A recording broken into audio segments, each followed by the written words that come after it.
Was born in the Caribbean island of Trinidad.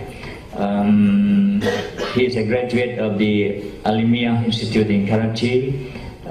He has worked for several years as a Foreign Service Officer in the Ministry of Foreign Affairs of the government of Trinidad and Tobago, but gave up his job later to devote his life to the mission of Islam. He lived in New York for 10 years, during which time he served as Director of Islamic Studies for the Joint Committee of Muslim Organization of Greater New York. He lectured on Islam in several American and Canadian universities, colleges, churches, including prisons and community halls. He was Imam for some time at Masjid Darul Quran in Long Island, New York. He has also led weekly prayers and delivered sermons at the United Nations headquarters in New York. He has traveled continuously and extensively throughout the world on Islamic lecture tours, and has also written more than a dozen books on Islam. Dr. Imran Hussein, thank you very much.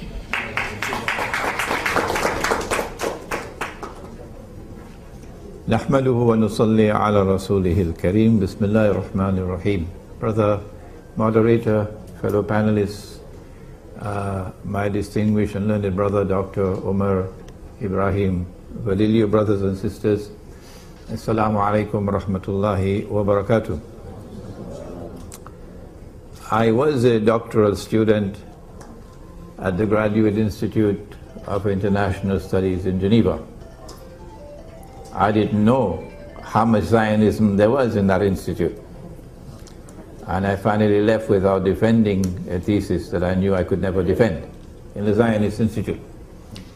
So thank you for conferring the doctorate on me, but I don't have a PhD. Islam, the religion, which came from the Quran and from Nabi Muhammad alayhi salatu, I'm talking about that Islam, has zero tolerance for oppression. And the oppressor will begin to receive his reward for his oppression in the grave. Perhaps later on I can give you some description of what kind of punishment he can receive in the grave. The world today is one which is witnessing universal oppression, multidimensional oppression. And if one cannot recognize that, then buy a one-way ticket to the moon. The oppressor created, it didn't happen by accident, a banking system which I perceive to be the centerpiece of his overall system of oppression. It's not the cruise missiles, it's the banking system. That oppressor is identified in the Quran, in Surah Al-Ma'idah, verse number 51. We can speak about that later. It is a Zionist alliance of Zionist Jews and Zionist Christians, a mysterious European alliance, which is about to deliver to Israel, after a long struggle, the status of ruling state in the world. The Zionists want history to end with a Pax Judaica, which would replace the Pax Americana in which we now live, which itself replaced the Pax Britannica, which preceded it.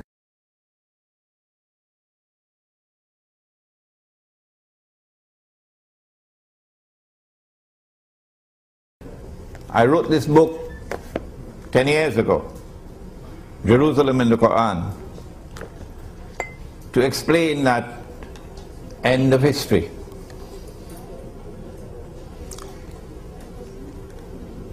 When Israel rules the world tomorrow,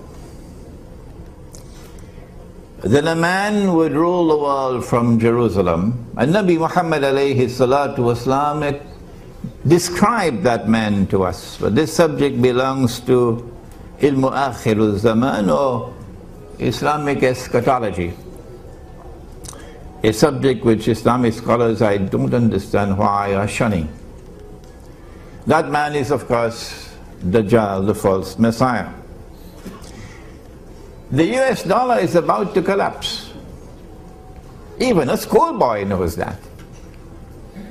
I don't know why the bankers don't know that. If they do, why aren't they talking about it? And why aren't they explaining to us why the US dollar is about to collapse? And how is it that Imran Hussein 15 years ago was saying that the US dollar, not only is it going to collapse, but it must collapse? Is he a prophet? Does he have an angel talking to him? Excuse me for my frustration, but like my brother Omar, we have been voices crying in the wilderness for a long, long time now. Why must the US dollar collapse? And we said that when it collapses, it'll bring down the US economy, and that will facilitate the transfer of power to Israel. And we said that the present monetary system will then have to be replaced with a new monetary system. This is monetary economics. They don't teach it in the Darul Uloom. And yet we get fatwa on money by people who have never studied modern monetary economics.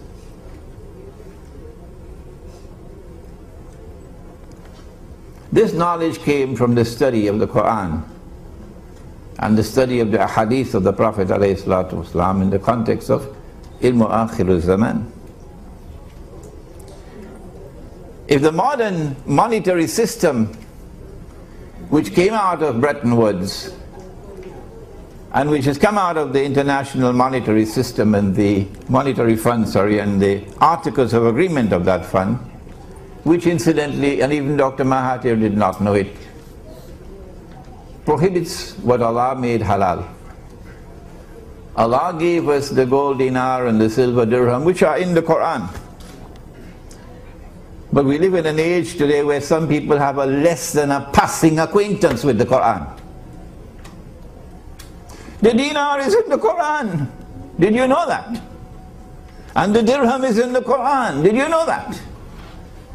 And the International Monetary Fund, the Articles of Agreement prohibit the use of gold as money.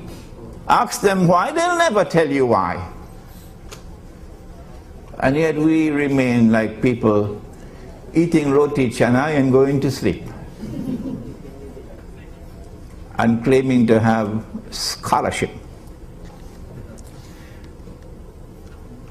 The money which is coming, I said 15 years ago is going to come, it's already here. When the US dollar collapses, it's going to bring down the whole world of paper money with it. And this bogus and fraudulent and utterly haram paper money, which of course we can defend anytime anyone wants to challenge us or not, is going to be replaced with electronic money, which will be more haram and more dangerous. I thought it's coming in the future, it's already here. But then imagine my surprise, based on my study of Islamic eschatology. 2 years ago I realized that the same people who have given us paper money in order to rip us off and to reduce Indonesia to abject poverty, so our daughters will now be maids all over the world, our daughters, and be paid the salary of dogs and cats. Our daughters. The same people who are now giving us electronic money in order to have a system where you have espionage to track down every single transaction and to be able to close an account whenever they want to, whenever it's convenient. The same people are going to bring back gold and silver tomorrow as money. I was surprised when I discovered that we're moving towards a tomorrow, maybe 20 years from now, when Israel is going to mint gold and silver. Or is going to mint gold and silver? My gosh, Imran, you are behind time. Israel is already minting gold and silver coins. Go to Singapore, you see them on display. I don't want to live to see that day when those who are today waging war on Islam on Israel's behalf are going to bring back gold and silver as money, while we remain ominously silent on this subject, apart from Umar and myself and a few others who've been crying in the wilderness for the last 15 years. So I pray to Allah to take me away from the world before that day comes, because the shame and the disgrace will be too much for me. Let them live, who today will not raise a little finger. Not even a little finger will they raise and declare themselves Islamic banking. But they'll never say that this paper money is bogus, it's fraudulent, it's haram. And they will never say, let us bring back the gold and silver coins. May Allah keep them alive for that day, so that they may face the shame and the disgrace of a people who have betrayed Allah and His Messenger. What is riba? And how does it oppress? Are questions we can take up later. There are two forms of riba. One is, of course, lending money on interest. And when money is lent on interest, the rich will remain permanently rich forever and ever, and the poor will be imprisoned in permanent poverty forever and ever. Money will no longer circulate through the economy, and even a schoolboy can see that's today's economy. But there's another form of riba which can be identified in taking a piece of paper. And if you have not studied the Bretton Woods Accord, and you have not studied the International Monetary Fund and the history of monetary economics, please remain silent. You take a piece of paper and you print a picture on it and you put a number on it and you give to that picture, because you are God, a fictitious value. Because you are God Himself. You create money out of nothing. Well, wait until you reach the grave. Just wait until you reach the grave. That's a form of riba. Or you create something called a bank. Take the word Islam out of it, because that's hijacking the name of Islam. And somebody has an account with $1,000 and he writes checks. He goes all around KL writing checks, because they know him, the shopkeepers accept the checks. But you have 1,000 in your account and you write out checks for 20,000? You should go to jail. That's fraudulent. Schoolboy will understand that. Is this fractional reserve banking? Can this be halal? If that is halal, you should buy a one-way ticket to the moon. And so, it is not Islam when you lend money on interest, and it is not Islam when you say goodbye to money with intrinsic value that Allah created, and you create money out of nothing. That can't be Islam. But as Umar was mentioning earlier, there's also something called riba through the back door. And let us speak briefly on that before we end. Can I buy on credit? Of course I can buy on credit.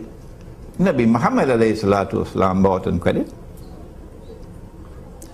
Can the shopkeeper raise his price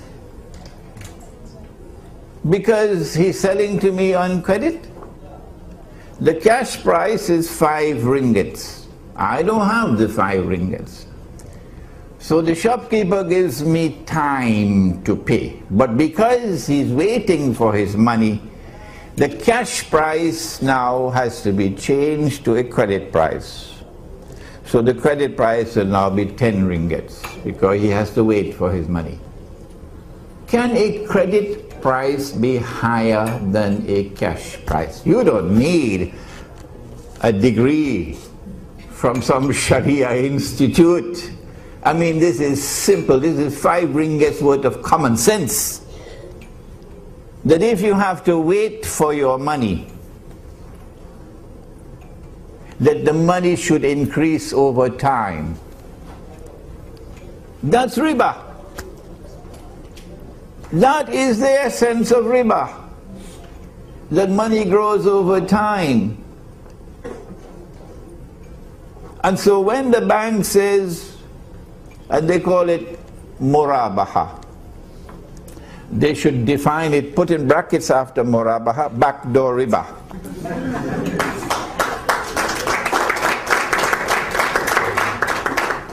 And these are our Muslim brothers and sisters, and we should warn them about the punishment. I hope somebody asks me about that question. What can be the punishment in the grave for this bogus betrayal of Islam? If credit price is higher than cash price, the difference between the two would be because of time.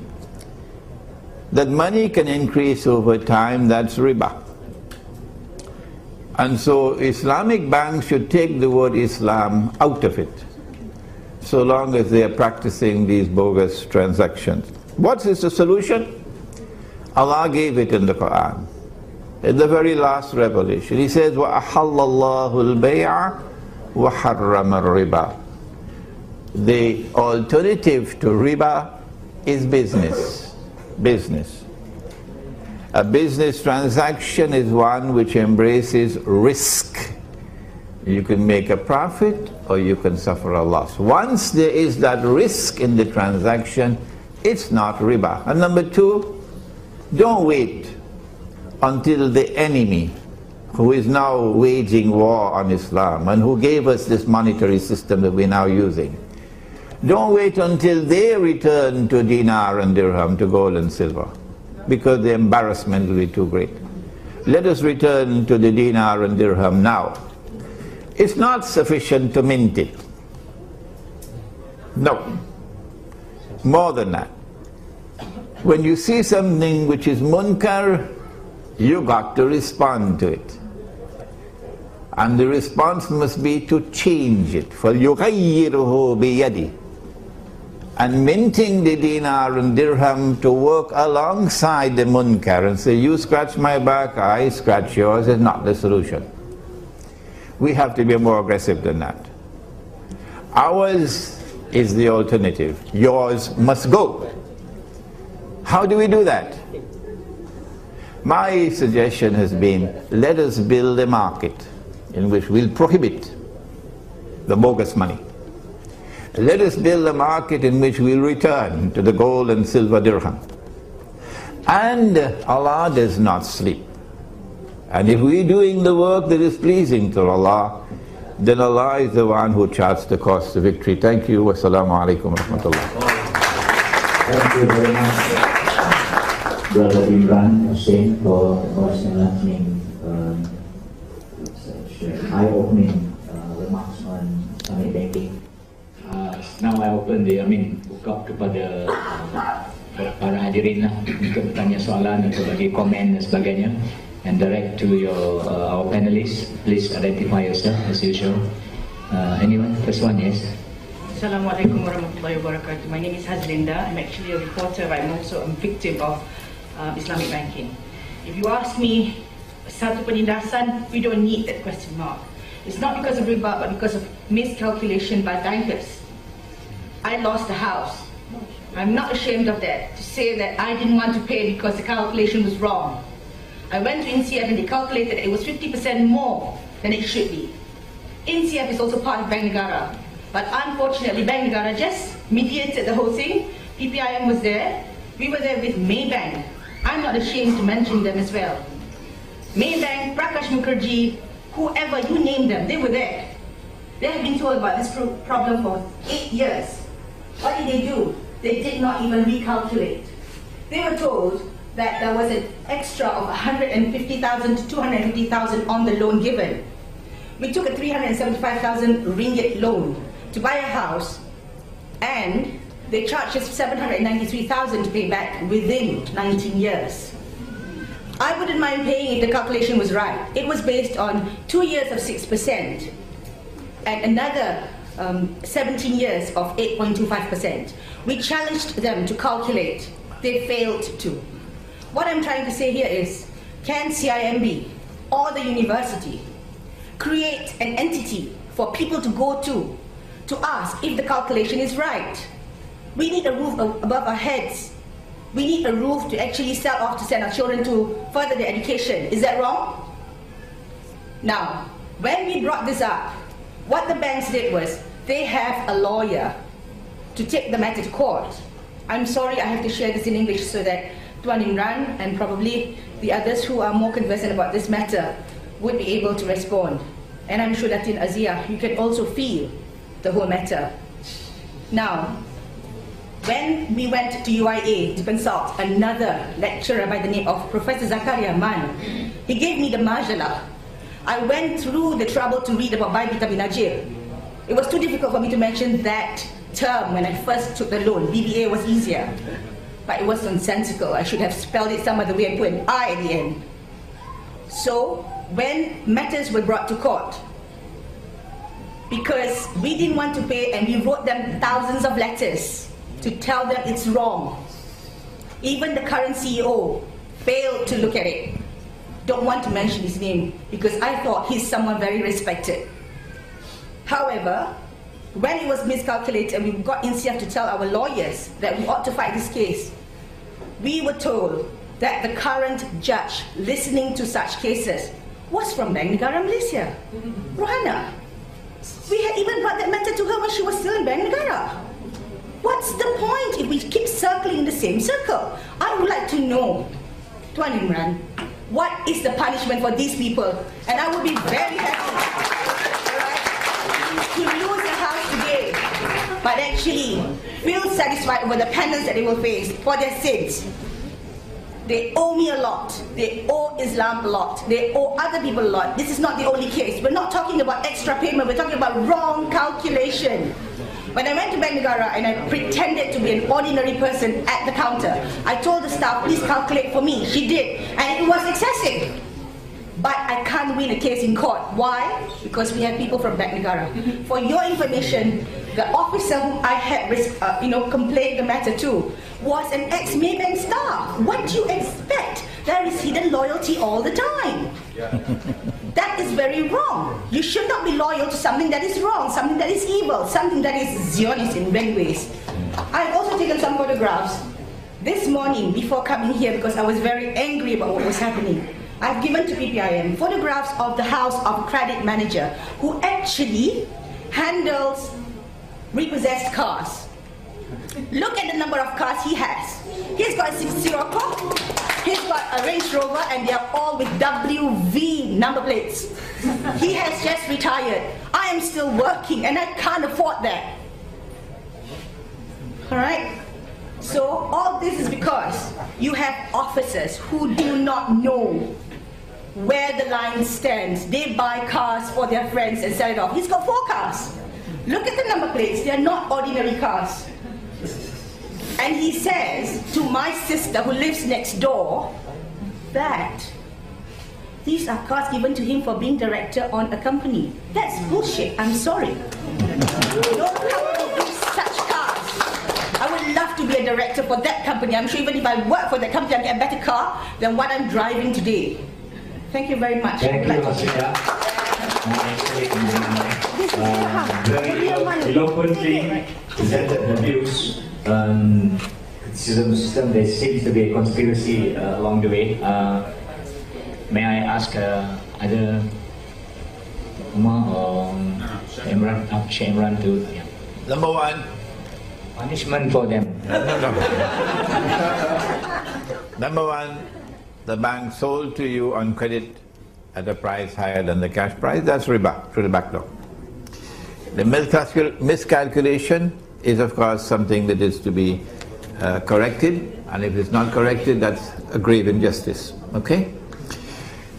In Surah Zumar of the Quran, Allah subhanahu wa ta'ala speaks and He says, Ma'ada'udhu billahi minash shaitanir rajim. Allahu yatawaffa al-anfusa hina mawtiha. Allah takes the souls at the time of maut. Maut is death.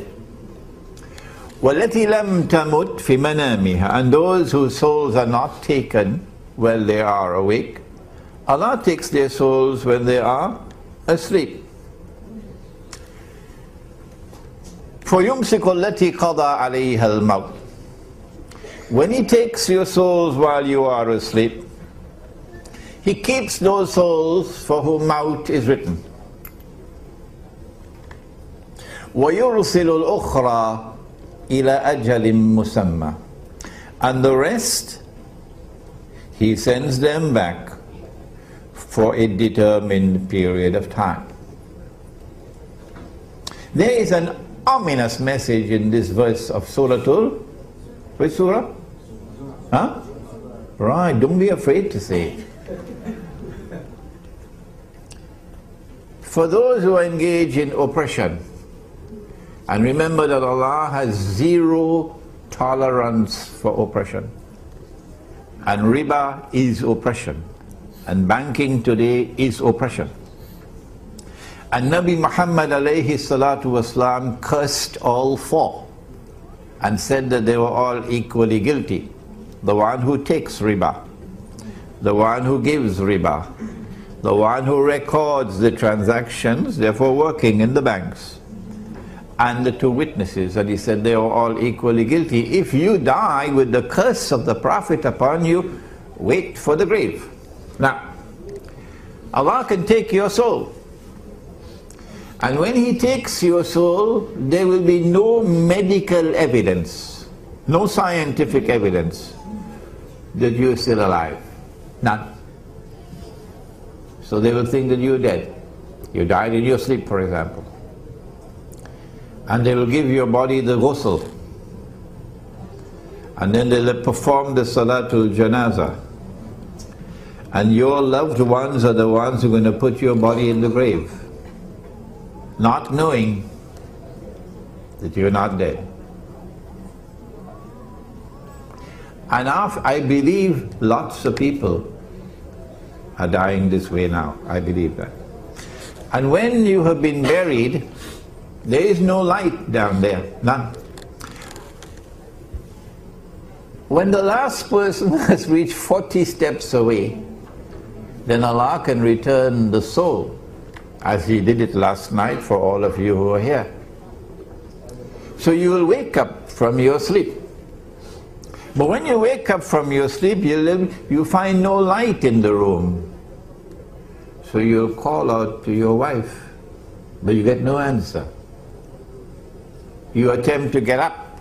You can't get up. There's no space to get up. So you begin to panic. You begin to feel. You say, but I didn't go to sleep in this clothing. I went to sleep in my sarong.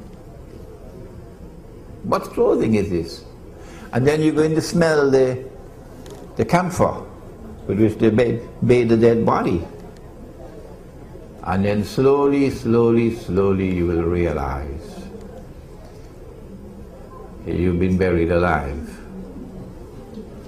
And they forgot to put a cell phone when they buried you.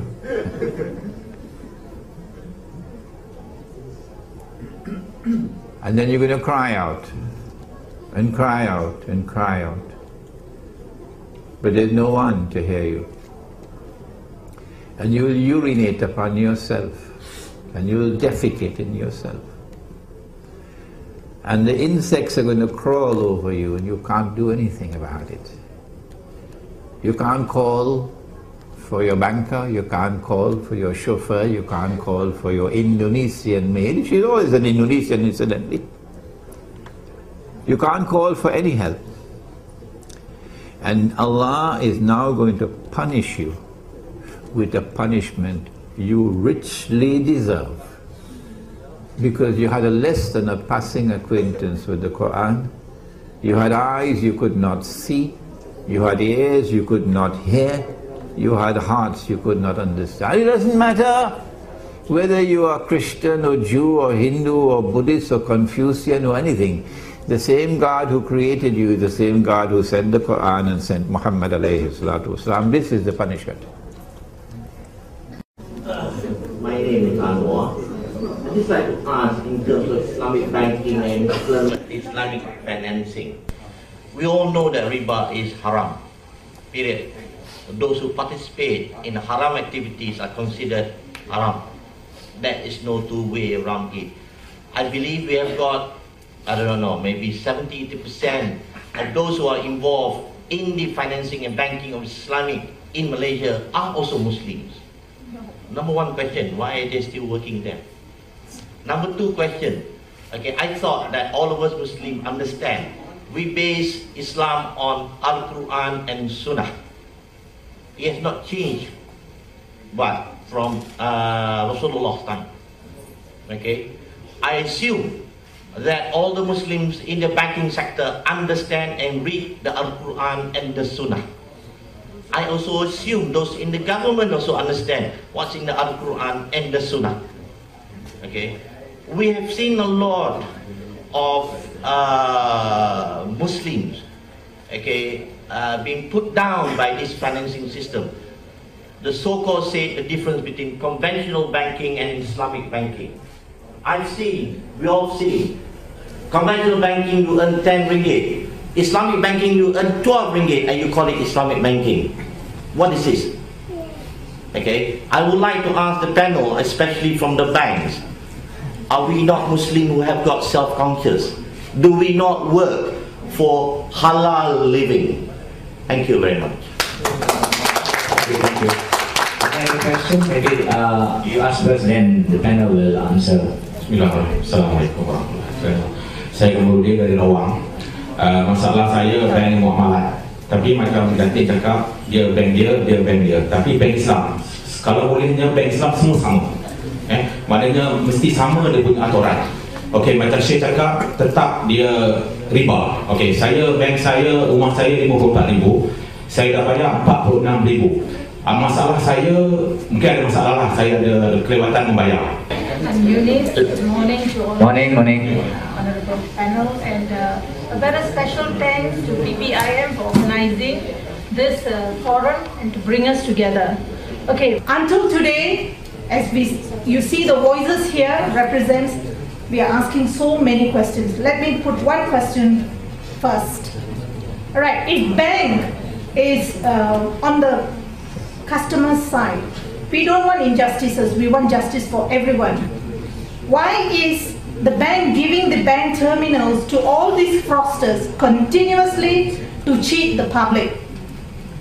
We are not able to answer this question, but we want the Bank Negara, conventional bank, all relevant banks to answer this question. Why is the bank terminal being given to all kind of fraudsters?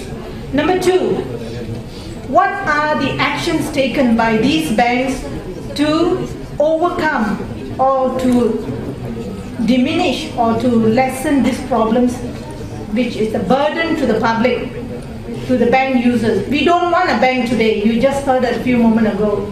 We do not want a bank. It's just because our families are burdened, our people are burdened, and I wish this also goes to the Prime Minister's department and all people who are responsible for what we are here today, this Saturday morning, early morning.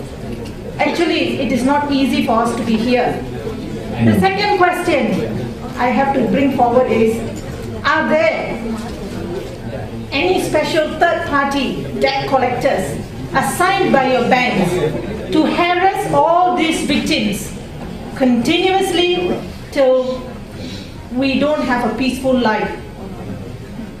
I think here, the public here can tell you how many of us are harassed by the bank debt collectors daily, by bank lawyers, by all the different, thank you, by all these different threats that we receive daily in our lives. Are we Malaysians moving towards a progressive country, or are we going backward?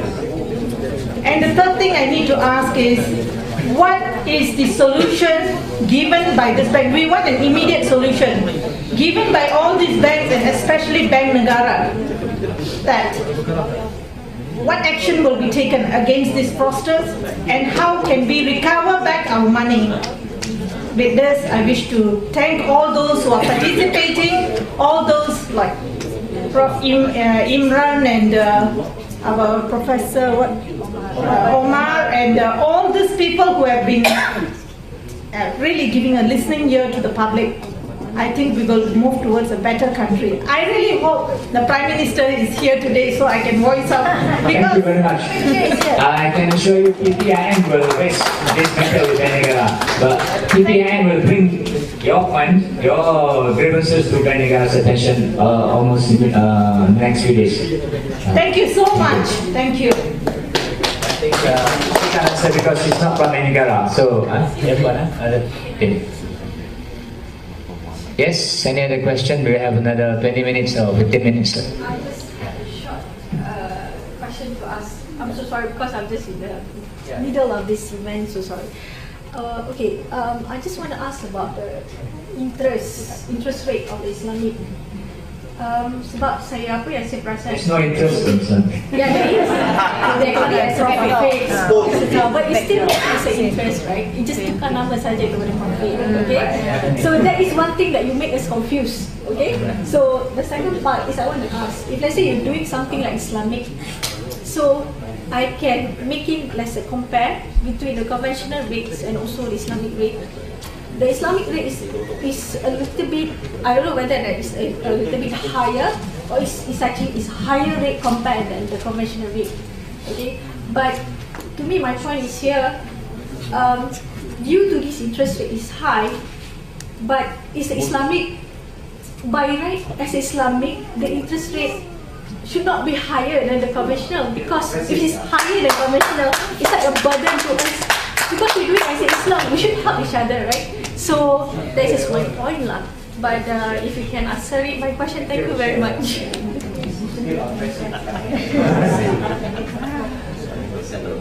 The Prophet ﷺ has said,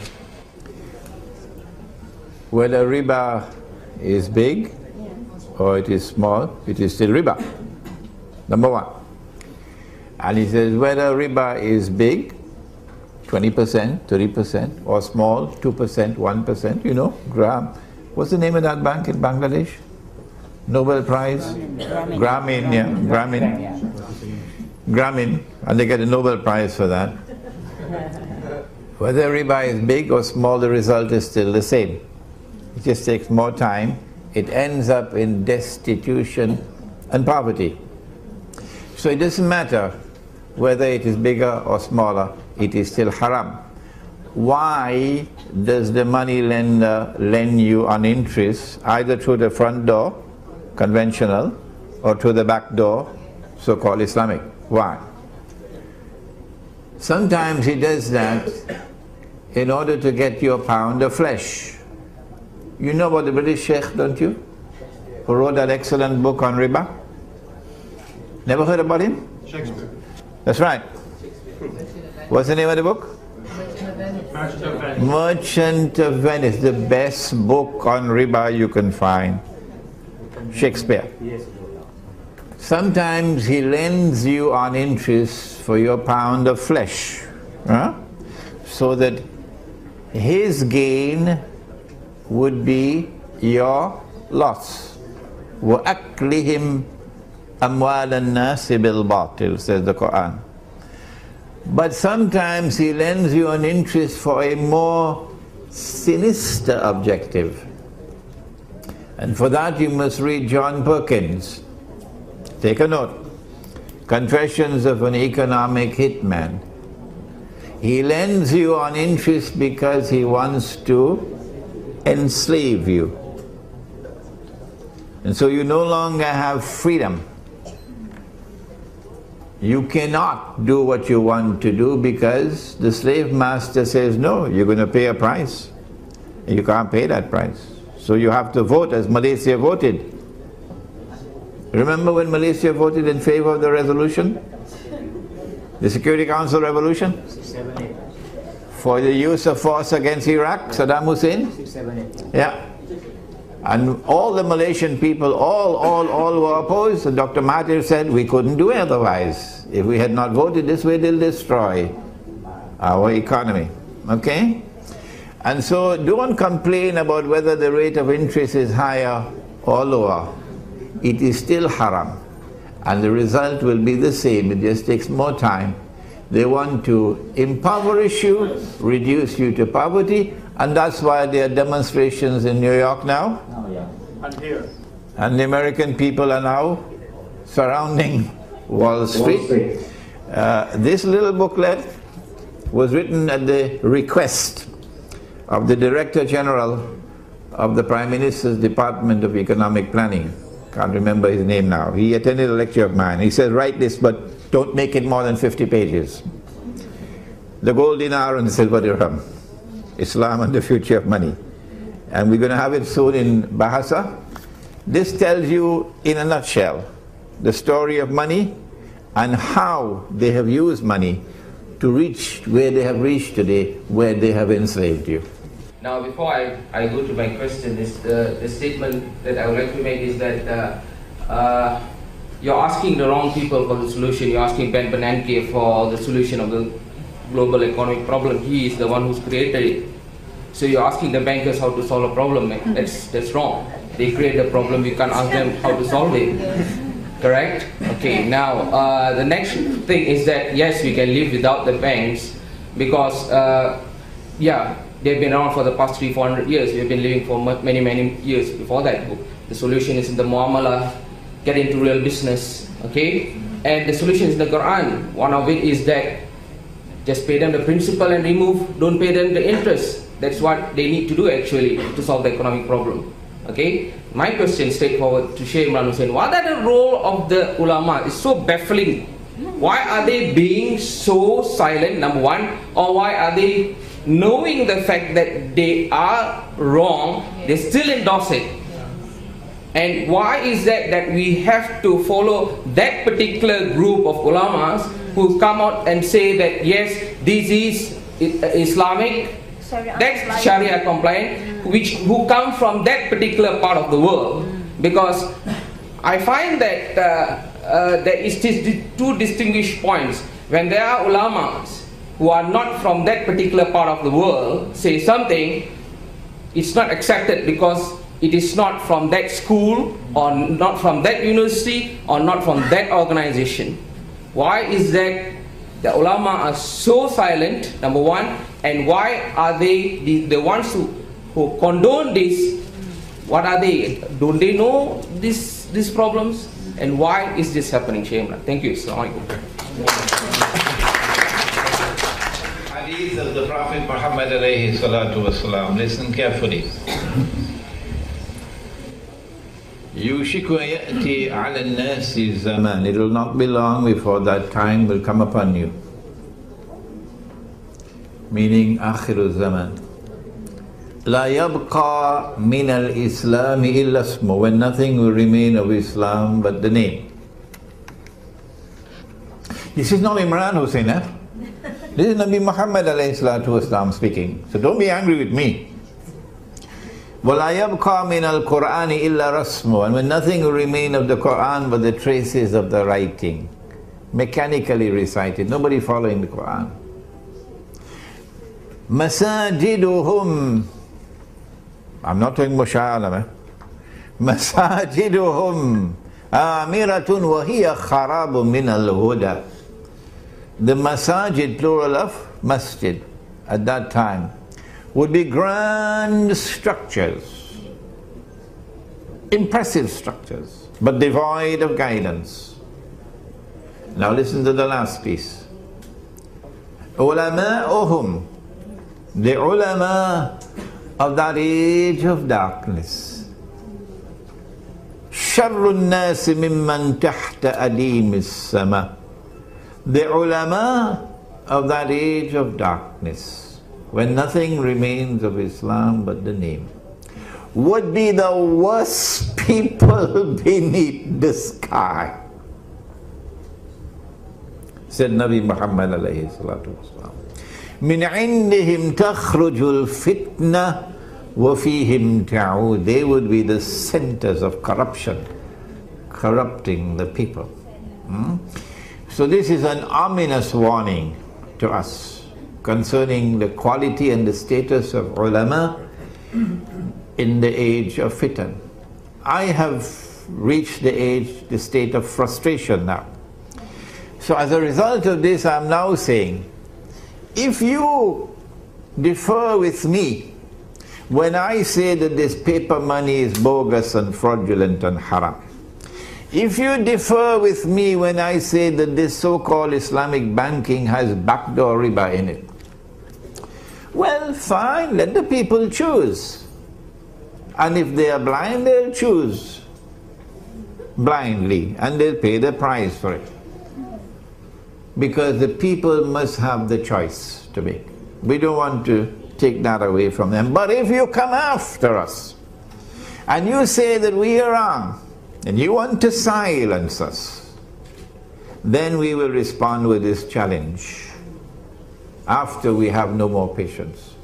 We say, come, you and I, and let us raise our hands and pray to the one who always listens and ask him to curse and to punish with eternal punishment whosoever is wrong on this issue. Come, that's our challenge to you. Hello, Assalamualaikum. Okay, nama saya Fatima. Saya ada akaun bank Southern Bank ni. Southern Bank? Ya. Sekarang jadi CNB ya? Ya. Saya memang menyimpan duit sekali je. Lepas tu saya tak tahu bila masa dia combine. Sebab saya ni memang lawan yang bodoh kan. Duit saya, duit 1 minggu kat dalam bank ni. 1 minggu punya kerja tahu, walaupun 100 tu 1 minggu punya gaji kerja saya. Okay. Saya tak tahu bila dia combine. Lepas tu bila saya datang, saya tanya mana Southern Bank tu dah jadi CIMB. Saya datang dekat sana, dia kata close account. Dia cop je, cop saja. Saya tanya mana duit saya. Dia kata dah cari saya tak jumpa. Itu je jawapan dia. Sekarang saya tak tahu mana duit saya CIMB pegang ni. Walaupun RM100 saya nak duit saya.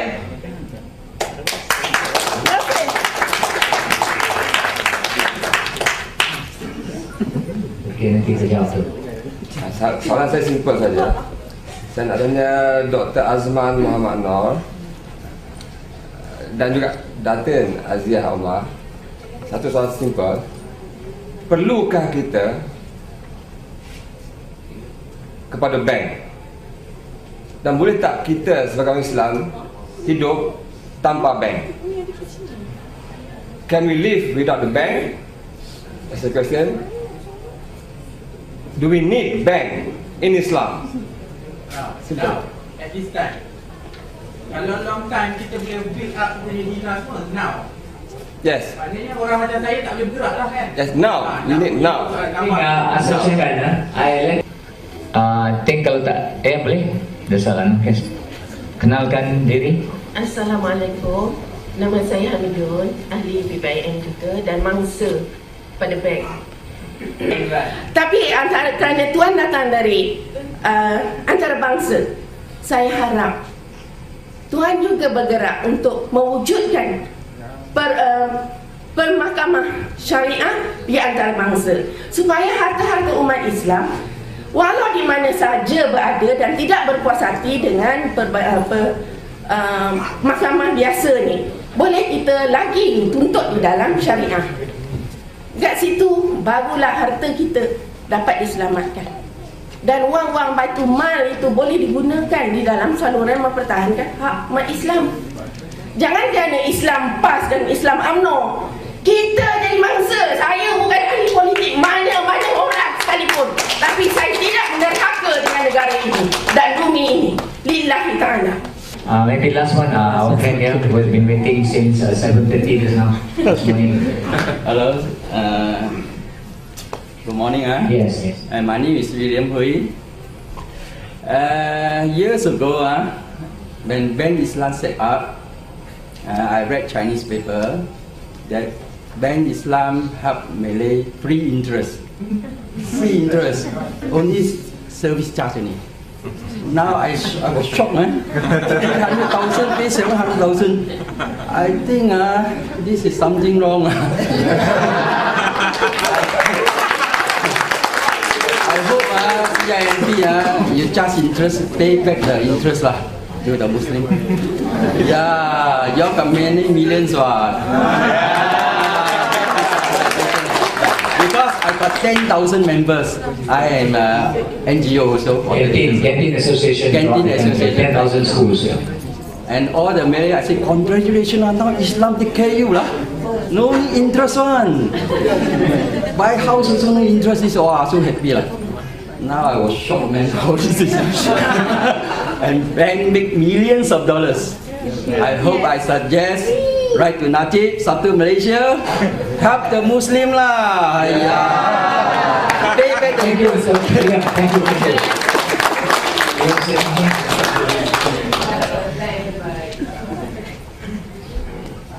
I just want to say something about what identify yourself. My name is Alawiyah Abdurrahman. Dr. Azman mentioned just now about the bank being created between Rasul SAW and Sayyidatina Khadijah when they established the Kirat, when Rasul SAW went to was the agent of Siti Khadijah. Now a lot of ulama use that as the justification of them allowing the banks. No, not shaitan. Anyway, this is not right. It is a clear-cut kirat between Rasul SAW and Khadijah. So the banks now are not doing that. They are establishing the banks under the law of fractional reserve banking, using names of instead of riba, other names like commission or fee or whatever it is. Any other name? So we have to stop the shaitan from using this noble, blessed transaction of Rasul SAW and Sayyidatina Khadijah as not the bank that they see today. So that's just inspiration. Okay, I think that's last one, it's very last one. Thank you very much for your comment. Very good example and a very accurate practice which was done by the Prophet himself. He was the Mudari for Khadijah. I was mentioning another example actually for another contract, which is a contract of loan which was done by Zubair bin Awam. You are correct. Sometimes there are, as I mentioned, there are of course loopholes, there are weaknesses, in implementing. So even because of the complaints from the public now, I was informed that there is suggestions to move away. They may come up with something else, instead of Mudarabah, because the thing is not so transparent. They have the reserve, profit equalization reserve. The amount they distribute actually is not the real. The real performance does not reflect the real performance, the real profit obtained gained by the Mudari. So sometimes the bank has to top up. So this is fictional, I agree. As Professor Omar mentioned. So they are trying to move away. But for the time being, as I mentioned to you, some of them, they were given permission on the interim basis, for temporal basis. So they are going to review from time to time. And of course, in this case, we have to raise complaints, and arguments, so that to make sure that they are not far away. They shouldn't only call it Islamic, but must be Islamic. Another issue is about pricing, whether it is ethical or not ethical. Of course, this is another issue, which is also very, very important. Of course, you can charge expensive price, but from ethical value, akhlaq, in Islam, you have to take also into consideration, the right of others, and also, the help, the need, because you have to give assistance and help to others. If you are oppressing them by charging them very expensive price, not only, in everything, you sell to them, this is unethical actually. That's why in the West now they are promoting ethical banking. But ethical banking does not mean Islamic banking, So what happened now, to me, yes, this is also very important. Then the bankers have to take, the Islamic bankers have to take into consideration, Okay, where their pricing should be ethical. Okay, the pricing, and they should be transparent. Okay, the price must be known, the way they calculate must be known, and there shouldn't be any operations, or there shouldn't be any fictitious or anything which is hidden, any fancy transactions behind the whole transaction. Wallahu a'lam. Terima kasih Tuan Azman, terima kasih, thank you very much Syekh Imran Hussein dan Datin Azian Umar, dan terima kasih kepada tuan-tuan dan puan-puan sekalian. Saya berjanji apa juga hujah ataupun masalah yang diberikan ini akan dihantar. We will send a memorandum to the Prime Minister at the end of the day on the 3-day session here, and we will try to meet the Prime Minister himself, especially on the points of housing dan sebagainya dan Islamic banking. So I think on that note, saya dengan sukacitanya menyiarkan forum ini ditutup lah. Terima kasih kepada semua. Terima kasih.